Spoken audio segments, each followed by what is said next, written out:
Good morning. To continue our lessons of St. Paisios, we pick up with work and the spiritual life. One day, as the elder was sitting outside of his cell, a young monk came to him and said, back in the old days, people used to say, better to wear out your shoes than your blankets. What does this mean? And the elder looked at him and he said, it's better to wear out your shoes by working than to stay in bed all day and being lazy. Work is a blessing from God. Work gives vigor to the body and refreshes the mind. If God had not given us work, man would have nothing to do. In other words, if man would just sit around all day long, not working, not lifting a finger, he said he would become stagnant. Those who are diligent in their work will continue to work one way or another into their old age. And the elder tells this young monk that he recalls an elderly man in Gorica that was almost 90 years old, who was constantly working. And then one day, the elderly man never came home. So they went out to look for him. And there they found this 90-year-old plus man in the middle of the fields, 2 hours away from his home, where he passed away. But he passed away at something he loved, and that was working in the fields. Now stop and think about it. How many of us have parishioners, friends, relatives, well up in their ages, that are always volunteering to work for the church, work as a volunteer at the hospital, or some kind of volunteer, or even they still have a job to go to, and they're well in their 70s, 80s, even their 90s, because of an ethic that they had that was instilled in them from a young age, a work ethic, to always work, never stand still, never become stagnant, but always keep moving. And even the elder says, besides even this bodily comfort, which some people strive for, is not a permanent situation. It's not enough to forget their anxiety for that 1 hour. They can have their food, their dessert, their bath, and their rest. But just as soon as these things come to an end, they seek some other form of comfort. So they are constantly distressed because there's always something that they're wanting. They feel an emptiness. They feel their soul is seeking to find something to fill it. And that is work. They can't sit still.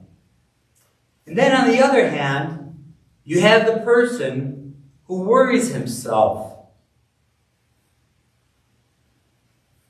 that he doesn't want to work, that he feels a constant joy by not working, but rather just sitting around and doing nothing. And then another young monk turned around and said, Gerona, If you have a back problem, how can you do any kind of a work? And St. Paisios looked at this young monk and said, that's true, but doesn't the back need exercise too? Won't work help the person's back get better? Won't work become a form of exercise, help strengthen that person's back? And he tells this young man, this young monk, he says, listen, if all someone wants to do is eat, drink, and sleep, this person will start to fall apart. He'll feel sleepy all the time because his body and his mind have slackened.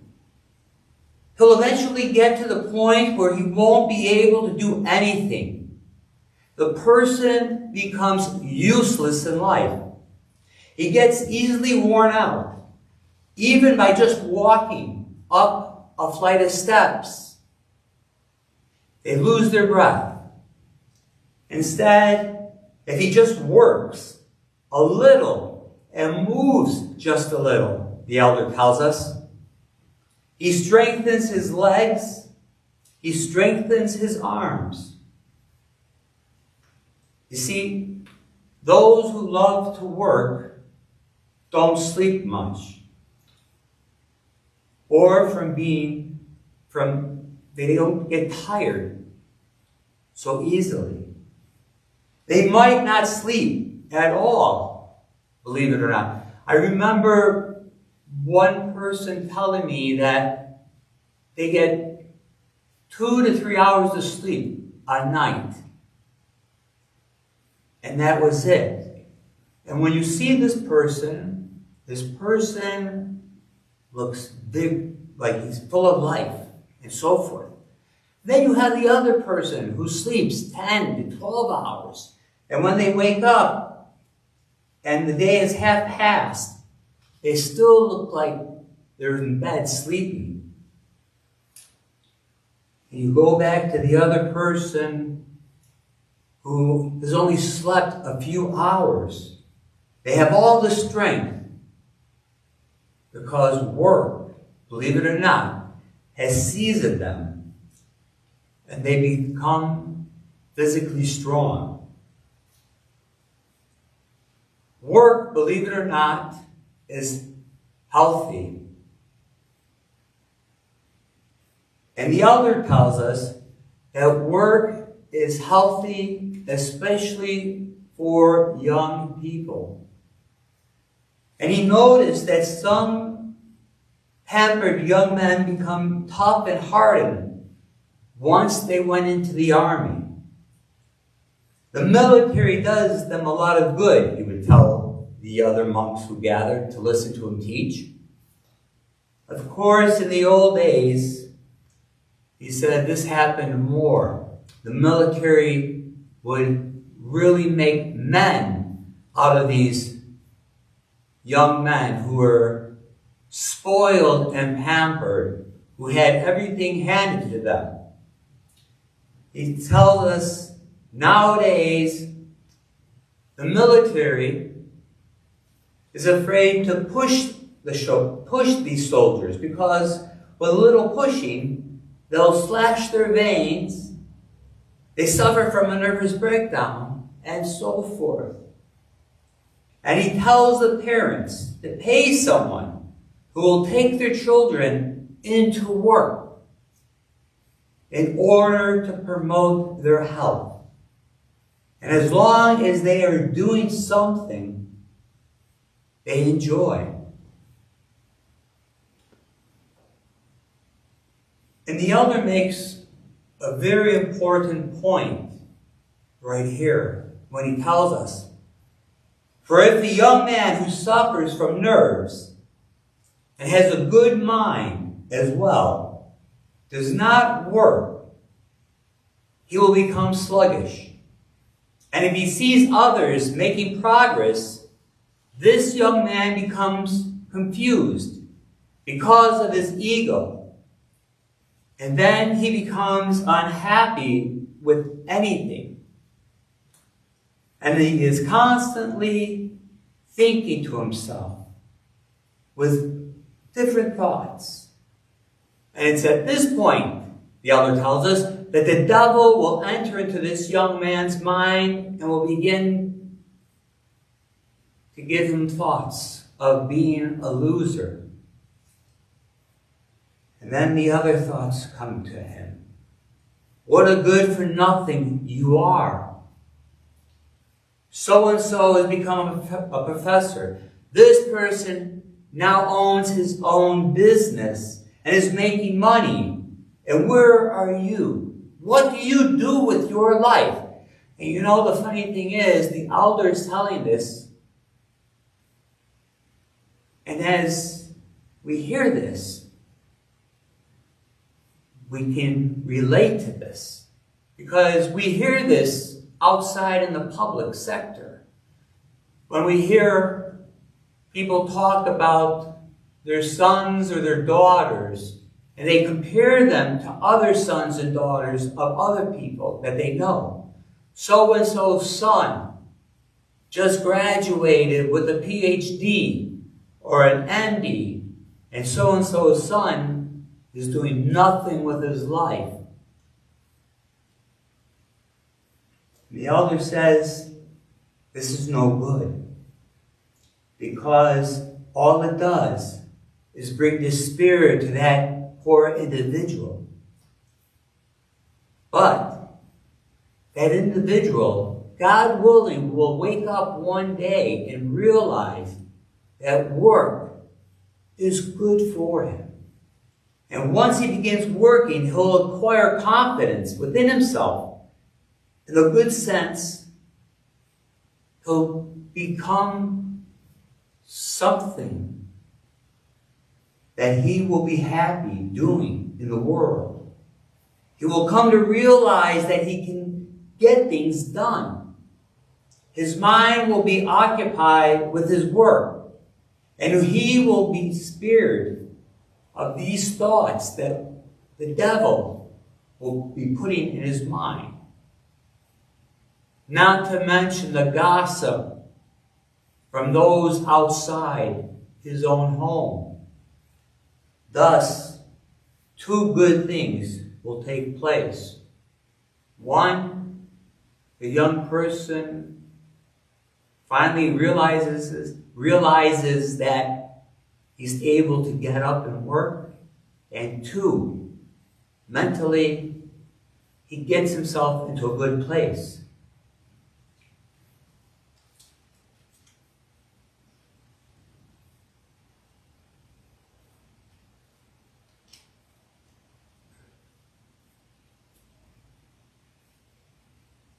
With our children, we as parents, we always want to steer our children into the right direction, whether it's with their education or their vocation. And sometimes parents become too pushy about it. And the elder tells us that the parents shouldn't pressure their children to doing what they themselves enjoy, if their children don't enjoy it at all. And he said, he once knew a young man who wanted to study theology and become a priest, but his father wouldn't let him. Instead, he forced him to go into the family business. The young man, on his own, studied Byzantine music and studied chanting. He had even made his own musical instrument and found the tones on his own. He knew Byzantine music by heart, and he had a gift for music. He wrote chants and services. And soon this young man finished high school. And he took the entrance exam and was accepted to the theological school. And his father had a nervous breakdown because his son would not follow in the family business.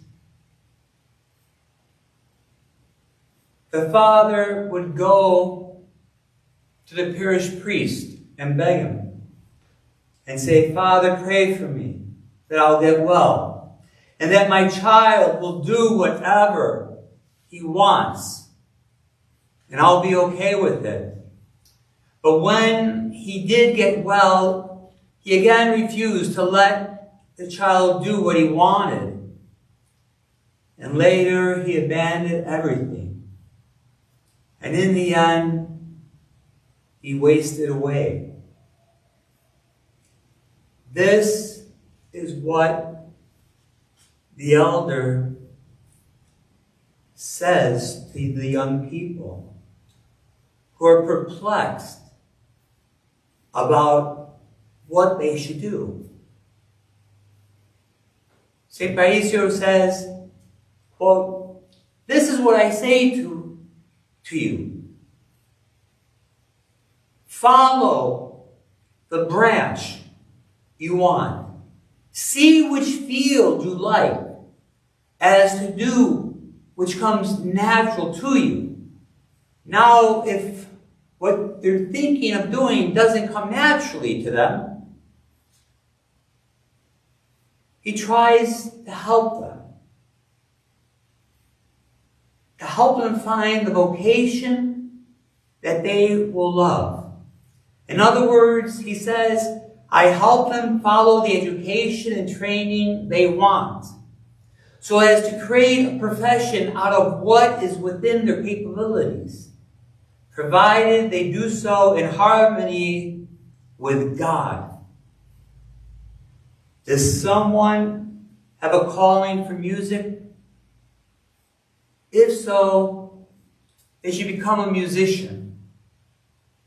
Or they can become a good chanter. And they can use these talents by chanting in the church. And with this help, those who hear him will listen and hear the beauty of the teachings of the church through his chanting. Does someone have a calling to be an artist? That person should become a painter or even an iconographer, and with piety make icons which will also work miracles. Does he have a calling for a certain science? He should become dedicated to it and work at that science. And as he works, should do it with philotimo.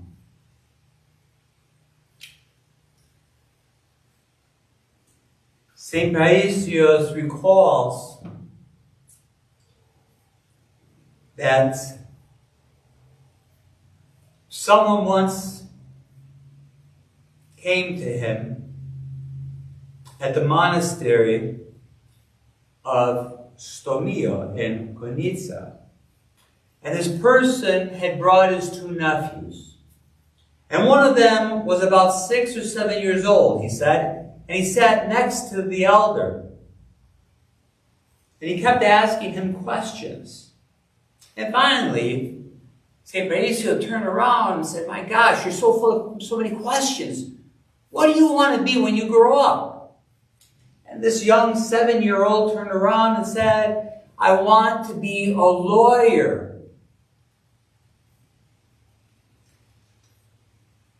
And the elder looked at the uncle and said, "With all these questions this young boy has, he will grow up to become a lawyer. You can see it in his eyes."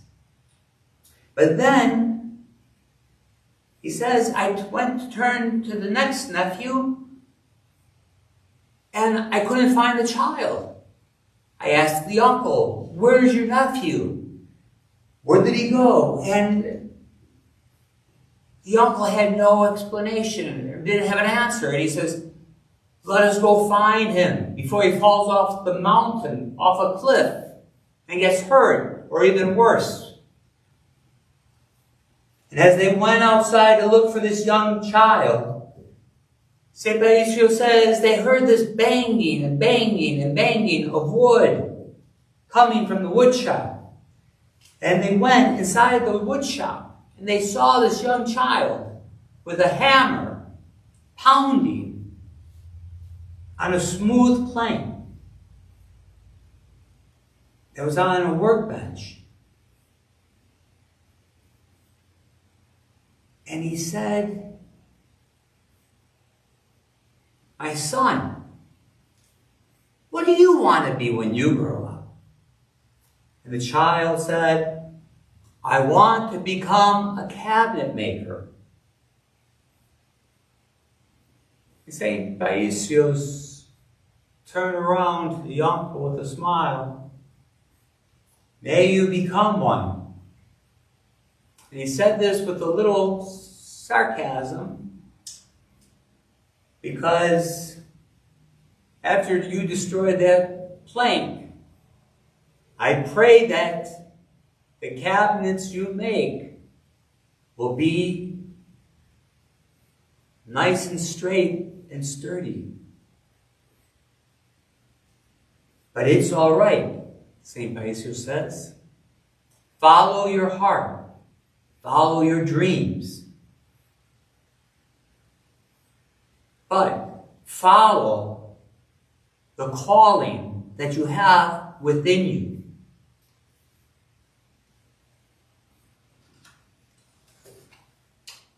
I'll finish at this point, and I'll continue the next section with the love of our work and why it's important that we love what we do.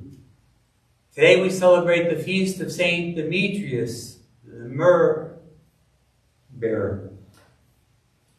May our Lord bless all those who celebrate this great feast of Saint Demetrius. Chronia Pola to all the Dimitris and Dimitras in our community and outside our community. May our Lord bless you on your feast day. May our Lord also bless each and every one of you. Amen.